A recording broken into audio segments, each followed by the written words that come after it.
We are the school counselors from Anderson School District 3. I'm Tanya Barber from Star Elementary. Robin Richardson from Ava Elementary. And Andrea Lawless from Flat Rock Elementary. And on today's Coffee with the Counselor, we have kind of decided we are going to approach a topic that's probably not the funnest to talk about. But before we get to our topic, let's talk about our coffee cups. Oh. I had to bring one from home because Miss McClellan has retired for a brief moment. Oh.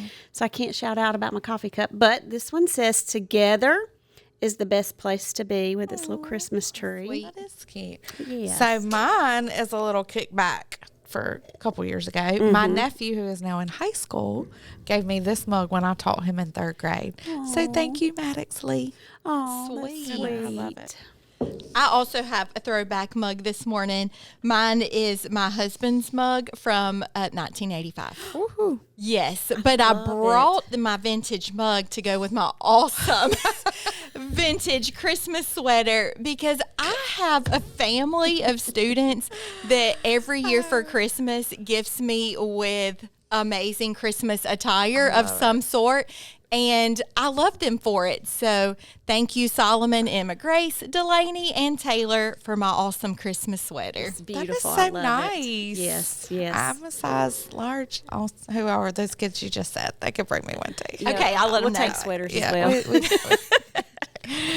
All right, so we are going to talk about grief today, and grief dealing with children. And again, we are elementary school counselors, so a lot of the information today is around kids who are, 4 to 10 or 11. But, of course, this would apply to any parent who needs assistance with their child who is grieving. And I think we decided to do this topic because as a district, we have experienced grief here recently. And as a school counselor at Star, I have had parents this year pass away from COVID. I have had grandparents die just here recently with some of my kiddos. And some of them are just struggling. And knowing what to say to them as a school employee, and then knowing what to say to your kid as a parent, because, maybe you didn't experience loss as a child.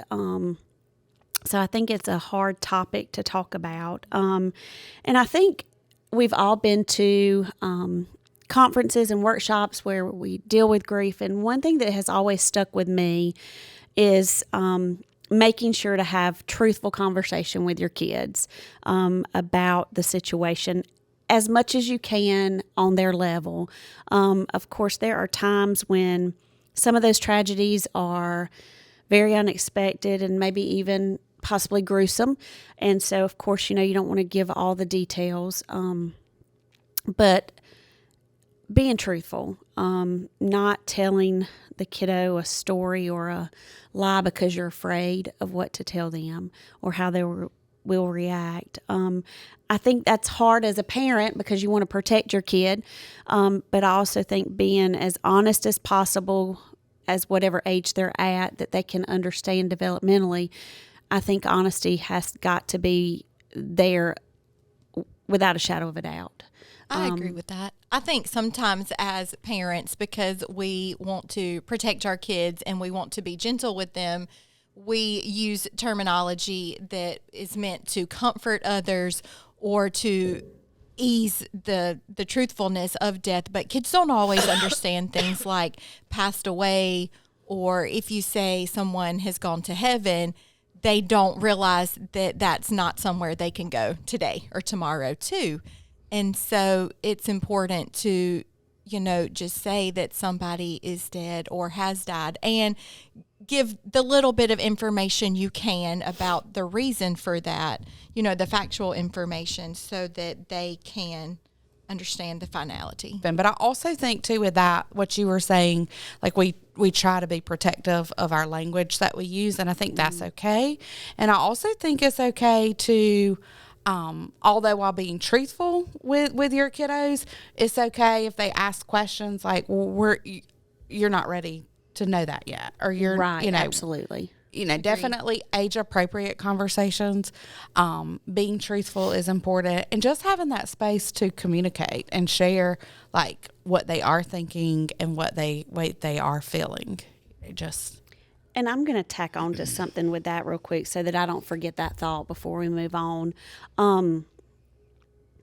I think, too, as things happen in our community and within our school buildings, I think parents need to remember that what's told to that child is their decision. And even though you may, as a separate entity, know details about the situation, that should be kept amongst adults. We've had some situations in the past that, were unexpected and very, very tragic. And kids at the elementary level are talking about the details when the child doesn't even know those details. So I think that making sure any parent that is experiencing friends that have died, not talking about some of those details in front of their kids, being the same way, just saying, hey, such and such has died. It was a tragedy, and I'm not going to tell you the details because right now you don't need to know. Yeah. You just need to be there for your friend. Yeah. We've just had some instances in the past where I've had to go and talk to kids about, hey, we don't need to talk about this right now. Other kids don't need to know that, because each parent shares with their kid differently. And so some of those things are just inappropriate to talk about at school, as far as lots of details. And adding on that too, like I know different situations cause different people to react in different ways. And although it probably will affect your child too, like if your friend's family member passes away, because you may have like spent the night over there or something like that. But unless it is like directly related to you and your family, I feel like as an adult or as a parent that, is in that situation, you need to take your cues from the family that the situation is happening. Absolutely. And I think that was kind of where I was trying to go with that, because it's just hard, when they come to school and they want to talk about what they overheard their parents saying about such and such as mom or dad. Yeah. They do. They hear it all, and then they come and tell it all. Yeah. And not in a mean and malicious way or anything like that, but just, out of concern. But you definitely don't want the details coming from a 6-year-old, and them telling their friend, "Oh, I heard this happened." Yeah, it's just heartbreaking. Yeah, that is because that kid is already heartbroken. Yeah, that's right. So you are dealing with grief. Someone in your family or close to you has passed away. What are some things that we can talk about that parents could kind of do at home to help their kids navigate through these waters? I think one of the important things is letting your child know you're sad too. A lot of us put on that armor and we want to be strong for our kids, but in reality, they need to know we're upset too, and that we're sad too, and that we miss them, and that life is going to be hard for a while, and it may be hard for a long time, depending on the situation. But I think letting your child know that you're sad, and that you miss that person who's died, and reassuring him or her that, it's okay to cry. It's okay to talk about it. It might be hard on us, the adult, to talk about it, but I think we still have to. Our kids need to still be reminded of those good memories that they need to hold on and cherish too. I think they still need to be allowed to remember daily that person. Yeah. I think kids can be scared of that emotion of being sad, and it can be frightening for your kid to see you crying. But I think the more you talk about it with your child, the better it will be for both of you. I think it's therapeutic for us to be able to talk about it. Yes, I agree. And to be able to remember, as hard as it may be. I've been lucky that I haven't experienced loss in a while, other than friendships and, people that were near and dear to me and my heart, coworkers and things. But as far as family, it's been a while. And so being able to just remember, even though it's hard, being able to remember those good times and the things that you used to do with that grandparent or that parent or that aunt or uncle. So I think letting the kids see your sadness as well. Yeah. I agree with that. And I would say take your cues from your students, because everybody processes grief in different ways. And sometimes how much they want to talk about it or how they feel about it is dependent upon the situation, how close they were to the person, if the death was sudden or if it had been a long-term illness. So children are going to process grief differently, and they may want to talk about it a lot, or they may want to talk about it for a couple minutes and then move on to something else because it is uncomfortable, or because they're children and, they move on to different things very quickly. So I would make the most of opportunities when they ask questions, and if they choose to go play or if they choose to move on to another topic, that's okay too. And let them do that in their own time. I think one of the hardest emotions that I've dealt with as a counselor with someone who has, grieving someone they've lost, is like the anger part of it. And Mary Lewis, who was with us last time, when she was here with me, she, is all of our mentors, so I would always go to her. And I thought it was neat when she shared with me because, like a lot of times kiddos, when someone passes away and they're super, super young, they don't know how to process it at that age. And then a couple years later, when they do get a little older, then all of a sudden these behaviors are coming out of nowhere and they're like, we don't know what's going on. And she's like, well, when kids go through traumatic experiences at a young age, sometimes they don't process it until much later. And when you see these behaviors, that could be like part of their grief showing through. And this whole time as parents, this little kiddo's parents thought, well, he did great with it. He did, he didn't miss a beat. He didn't skip a beat. And then a couple years later, it's like, wow, what's going on? And she's like, well, I think this might be the trauma from the grief that he is now ready to process coming through. And one of those behaviors was anger. Yes. And so, one of the things you had shared with me too, and then it just kind of goes back to what she said, was that it's okay to show that anger, but how do you channel that anger into the right, space.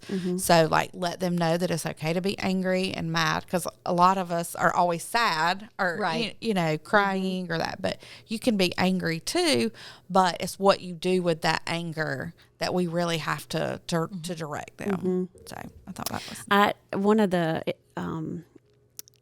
suggestions was tearing up an old magazine, just letting them get that frustration out, and then, giving them outlets, writing notes on helium balloons and letting those go.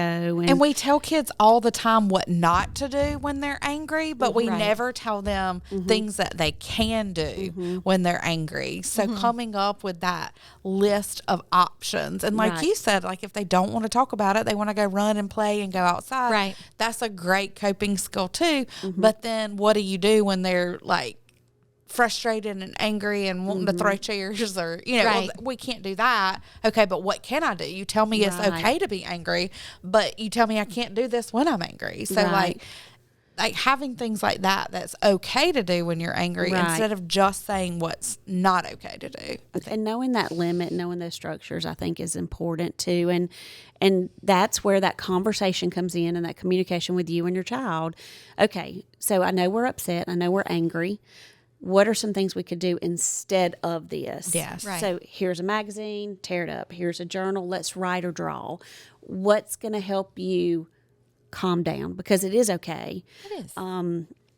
And sometimes it's hard for us to say it's okay to be angry and mad. I know when I've told students at my school, I'm like, you know what? It's okay if you get angry. And they're like, it is. Yeah. Right. We get angry all the time. We get mad all the time. My dog poops on my tree skirt. I get mad. But I have to figure out a way to remedy that. Right. So, it's just little things. Talking with your child about what could we do differently? How could we not tear this up? But if you feel like you need to tear something, tear this instead, because this is just old and it doesn't matter. Right. So my daughter and I, we discovered a good way to get your anger out or your frustration. And she is not athletic. So she's not going to play soccer, play basketball, things like that. But we have a trampoline, and our trampoline has the net around it, the safety net. And so a lot of times if they have extra energy, I say just go jump on the trampoline. But their new fun way to play is to put balls in the trampoline.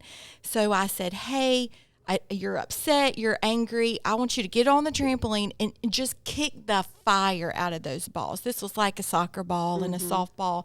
And because the net is around the trampoline, it doesn't fly across the yard. It bounces back. And she had the best time. And it was so helpful for her to be on the trampoline kicking those balls as hard as she could. And she was by herself, and we didn't have to chase them across the yard, and she just did it until she felt better. And I thought, let's keep that in the back of our mind, because this is a great strategy. That is neat. That is nice. That's a good idea. I think another good thing too is definitely with that open line of communication with your child about grief. It's also important.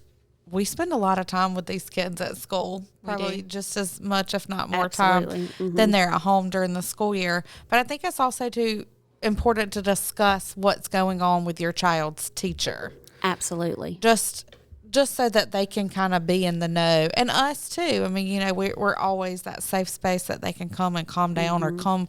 I mean, we're not going to rip a magazine in the middle of class, but hey, I need to go see Miss Barbara or Miss Lilas or Miss Richardson, and we can have those coping mechanisms here too. But just that open line of communication with the teacher, and you don't have to be specific. You don't have to give details. It's none of our business as teachers or any of that to know all the nitty gritty or whatever, but just, hey, we're having a hard time. This happened. These are the things we're seeing at home. In case you're seeing them at school, this might be why. Right. I think that's very important to have that communication with your child's teacher.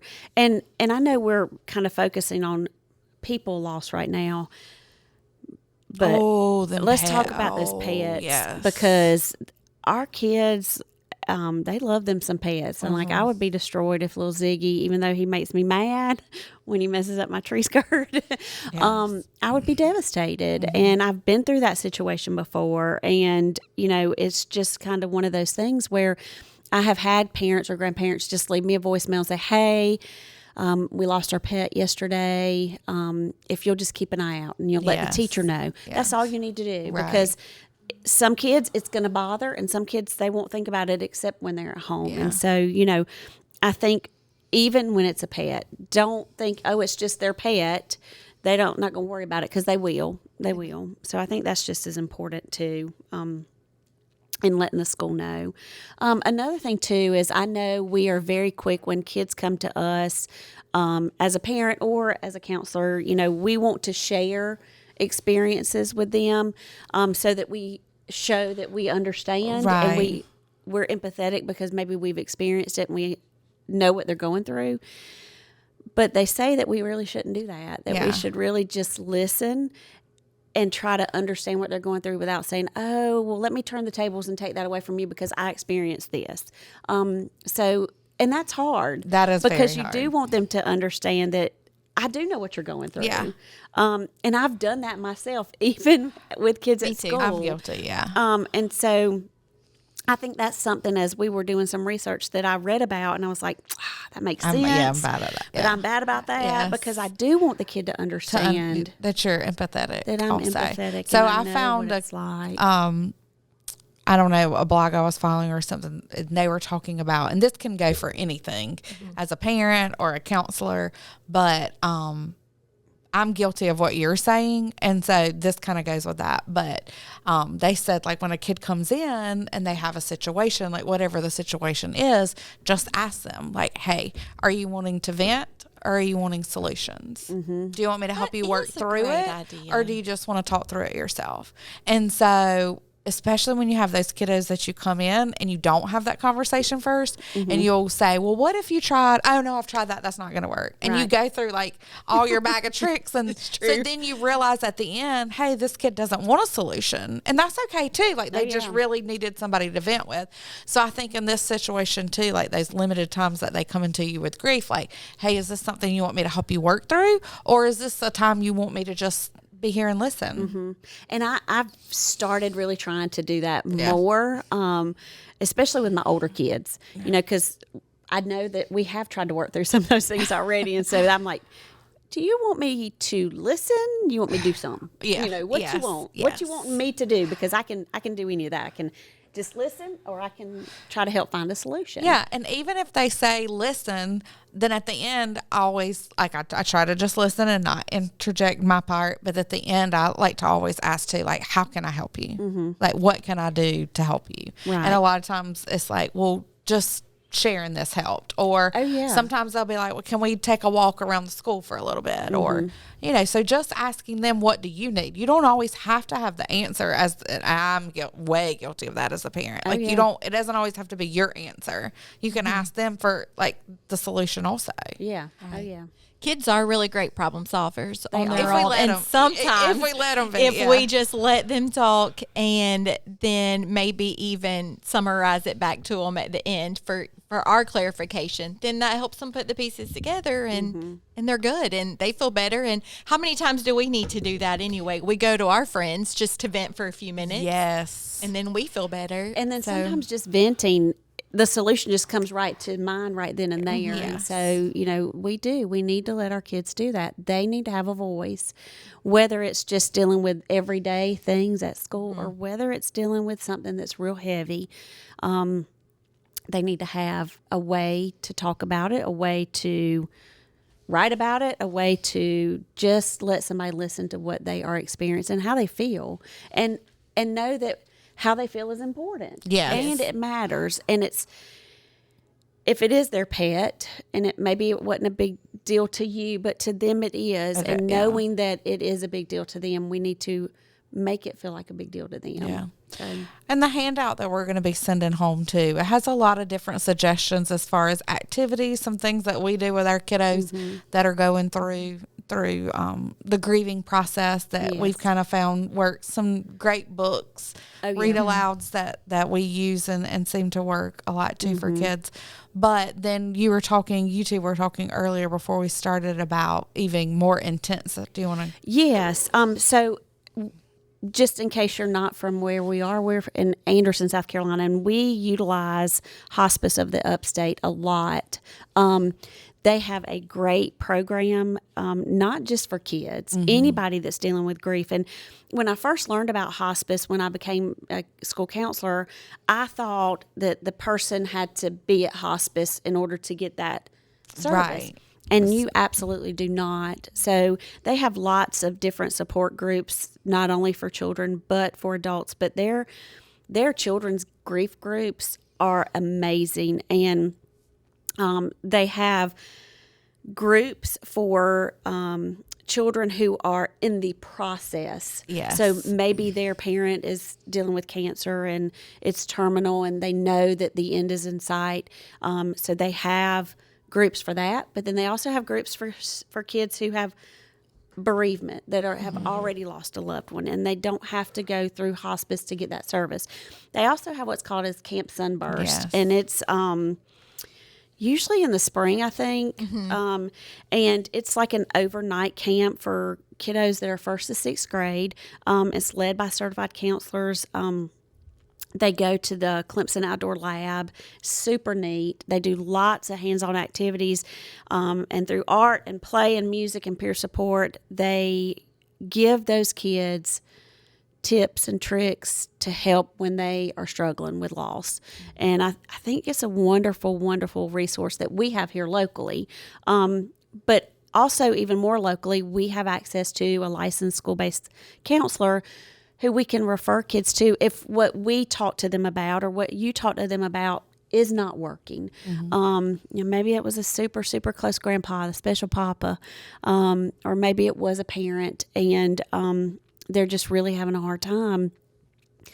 and what we've worked through with just is not enough. We have access to somebody that can see them, weekly. So that's something too to keep in mind, to contact your school, if things aren't going well, to see how else can we help. Is there somebody that we can talk to? Is there somebody that she can talk to while she's at school?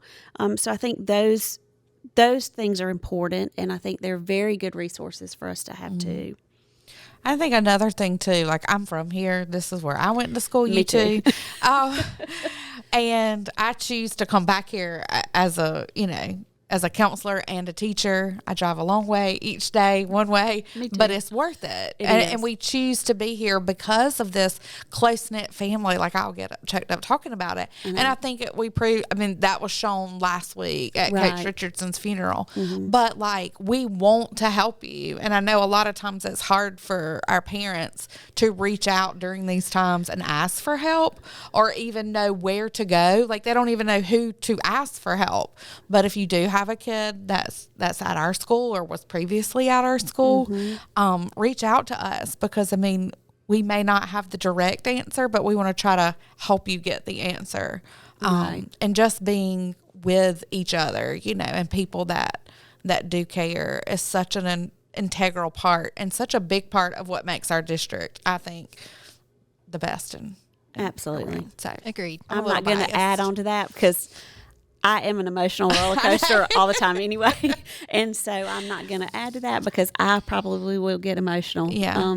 And we were actually very fortunate to spend the day with the high schoolers, Monday? Yeah. After coming back from break. And I laughed and told Mr. Powell, not that it was a laughing matter, but they had asked us to go over and just kind of be there for support for the kiddos or whatever. Mm-hmm. And so when I got there and I came into the classroom that you guys were in, and the kids were so upset, immediately, I will cry at anything anyway. And I love David. But I said, I got to go. I got to get my coffee. I left it in the car. Mm-hmm. So I text Mr. Powell, and I said, they have sent the most emotionally unstable counselor over here. Oh, no, they sent me too. To help. Between the two of us, we were on this. And then I realized, you know what? Instead of trying to be stoic and strong for these kids, that it really probably would be best if they knew that, it affects us too. We're not just someone there in our position. Right. We're there because we loved him too. But and then I think Beth and Wendy, the counselors at the high school, some of them reached out to us just to kind of thank us. And I don't think what people realize is that being there with them really helped me, and I think you guys too, we discussed it, through the grieving process of our own too. So that's why that first point about being so open with each other is, when you're just as open with your kiddos as they want to be with you, then you actually end up helping each other heal. And I think that was, I kind of sort of was very nervous, because I didn't know what I was going to be needed for. But it was more of a blessing to me than I feel like I might have been a blessing to them. Right, yeah. And I can go back to a long time ago. You weren't a counselor then, but when Dan McCullough was here, that was my go-to. And we had to go to Star Ava that next Monday, because his son and my son were together. And I remember Mary Lewis saying, I said, what do I say to these kids? And I said, well, she was like, first of all, when Dan's son comes back to school, they need to not ignore him. Mm-hmm. Don't ignore it. Talk about it. Mm-hmm. Don't ask lots of questions, but just say, hey, I'm here whenever you want to talk. Mm-hmm. I'm here. And, our district has been through some loss, and our district has risen to the occasion every time. And I think what Robin's saying is that if you're not comfortable reaching out, just shoot us an email. Mm-hmm. Say, hey, we need some help right now. But we're also going to remember, as long as we know there's a situation, we're going to remember to check in too. Yeah. Because I think it's important that these kids feel supported. Yeah. No matter what experience they're sharing, whether it's yesterday a kid went up 20 points on their MAP test, or whether 2 weeks ago they lost their grandmother and they needed me to just sit and listen to them cry, And grief is just one of those hard topics, but we're here for the kids. There's lots of resources online when we send home our handouts. And if you're not a parent in our district and you want some of this information, please reach out to us. We'll be more than happy to send you some of the websites we pull from, some of the books that we recommend. But I think it's important that we have open communication all the time with our students about what they're experiencing. And it is a blessing to us as well. Yes. Because we learn from it too. I mean, we're adults and we're not done. We're not done learning. That's right. So, all right. Thank you, guys. Thank you so much. Thank you for This listening. was Coffee with the Counselors. Woo-woo. Yay. Thank you for listening to our Coffee with the Counselors podcast produced by Anderson School District 3. To contact your counselor or for suggestions on future topics, visit acsd3.org to contact our counselors directly.